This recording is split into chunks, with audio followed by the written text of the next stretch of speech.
The City of Johannesburg has now less than 2 weeks to respond to Treasury's concerns over its financial health. According to the Sunday Times, Finance Minister Enoch Godongwana has written to Mayor Dada Morero demanding a plan to curb wasteful expenditure and to take action against officials who have violated the Municipal Finance Management Act. National Treasury has reportedly also threatened to withhold grant funding if the city's finances aren't brought under control. Let's unpack the story. Nosipho Hlatshwayo is the CEO of South African Cities Network. It's great to talk to you, Nosipho. Thanks very much for coming on to 405. And I mean, this wasteful expenditure in the city of Johannesburg is in excess of 20 billion rand. How do we get to fruitless and wasteful expenditure in that amount? Are we not raising alarms when it's in, let's say, the hundreds of millions, for example? Thanks, Mandy. I think it's important for us to first separate these elements of what is called irregular, fruitless and wasteful expenditure, because they mean different things and the reasons for why they occur, they're quite different.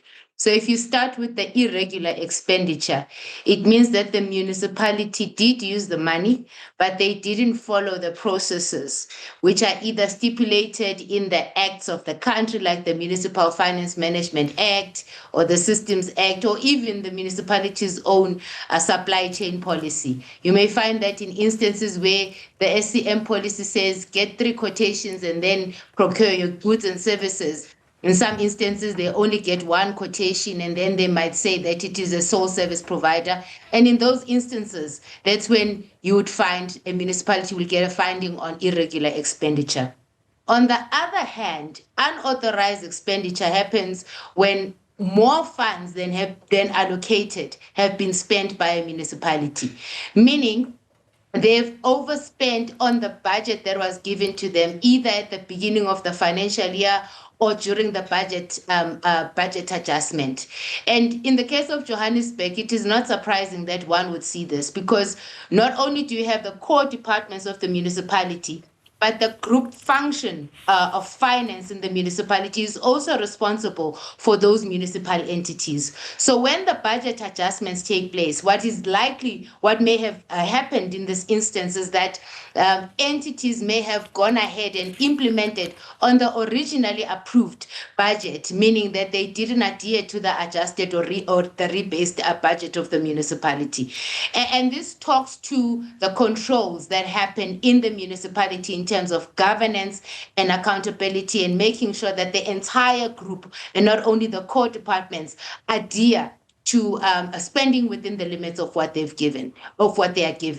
The fruitless expenditure is the one that is, I call it a gross sin, because it means that there were no services that were received, nor did the municipality get any goods.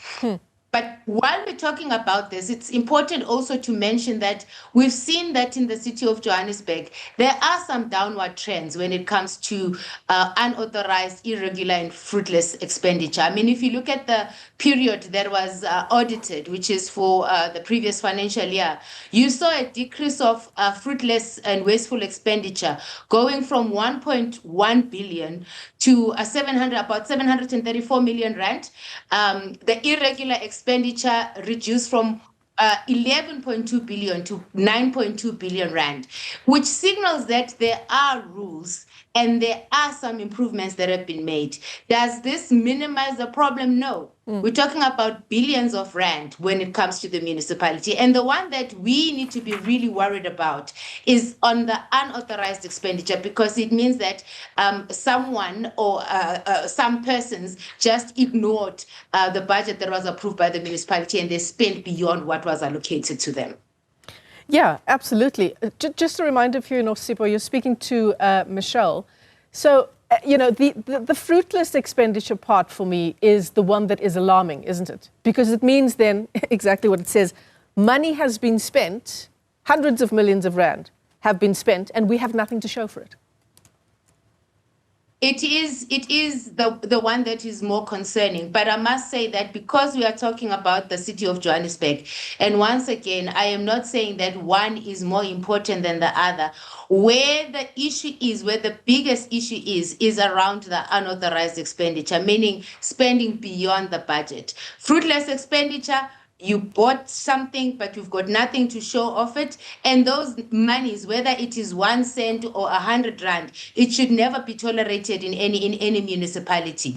And we say this because we know that the city has got, or in fact, all municipalities have got a myriad of challenges that they are faced with. So every cent to deal with the developmental challenges of municipalities, we need to show something of it. And therefore, government can't afford to lose money because of either poor decision making, neglect, or inefficiencies that are in the system. Yeah.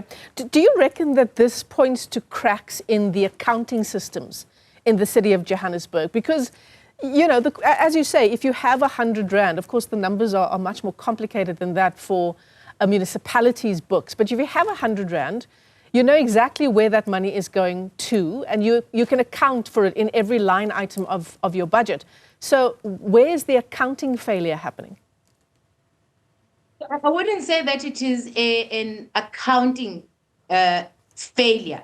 Rather, I would say it is an accountability failure because the fact that the Auditor General could work through the finances of the city and issue these findings, it means that the books, there were records of how the municipality spent its money, and AG could offer an opinion. But where the biggest problem is that there was, perhaps at least not to my knowledge and maybe to the knowledge of the public, where we need to understand is what consequence management actions were taken by the city to make sure that, especially in cases of unauthorized expenditure and fruitless expenditure, that those institutions that the city has set up for itself to deal with these things have been functioning. We were all very excited when the disciplinary board for the city of Johannesburg was established. We yet to see or to hear how far have they gone with their work, whether even for the financial year 24-25, some of these monies that we're talking about, whether people have been disciplined, have they accounted, has the city managed to recoup some of that money? And the test for the city of Johannesburg would be making sure that this disciplinary board demonstrates that it is effective. And I do not think that based on what the minister has pronounced, 14 days is going to be enough to deal with that. You're talking about the bomb squad, Nosipho.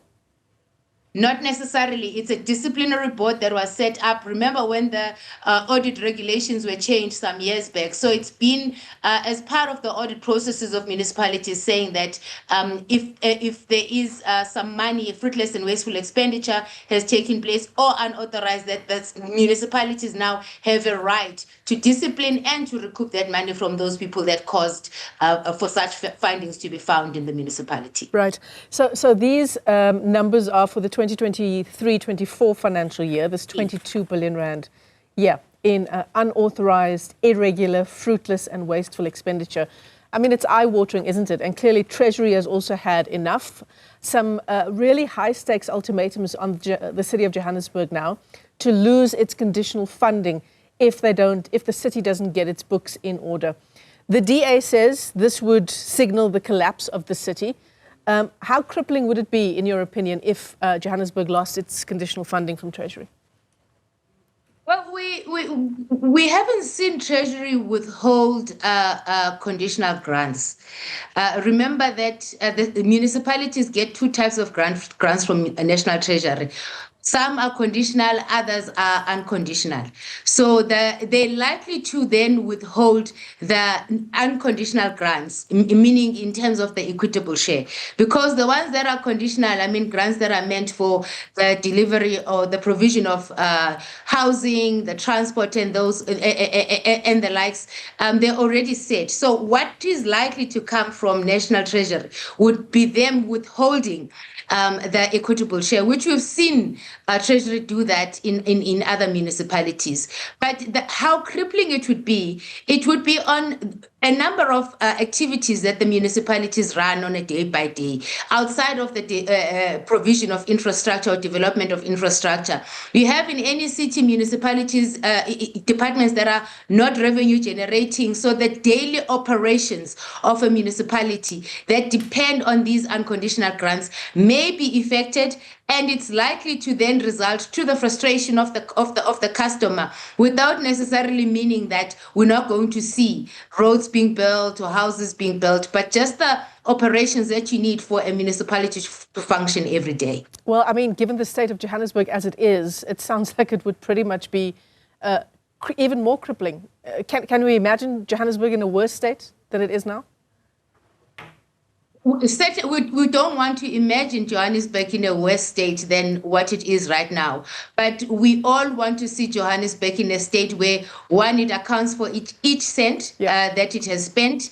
And number two, we also want to experience the city of Johannesburg where the citizenry is satisfied with the services that they have. So from here, the city doesn't have any option but to correct what has happened. And that correcting will come with making sure that there's accountability, because the numbers are out in front of us. And the process of making sure that accountability takes place, structures have been set in place. It's a matter of making sure that if things have been done, as I said, we may not know that the city has implemented some of these recommendations out of the disciplinary report, that to improve public confidence, that those consequences are communicated widely. Certainly. Nosipho Hlatshwayo is the CEO of South African Cities Network. Thanks very much for your time this afternoon.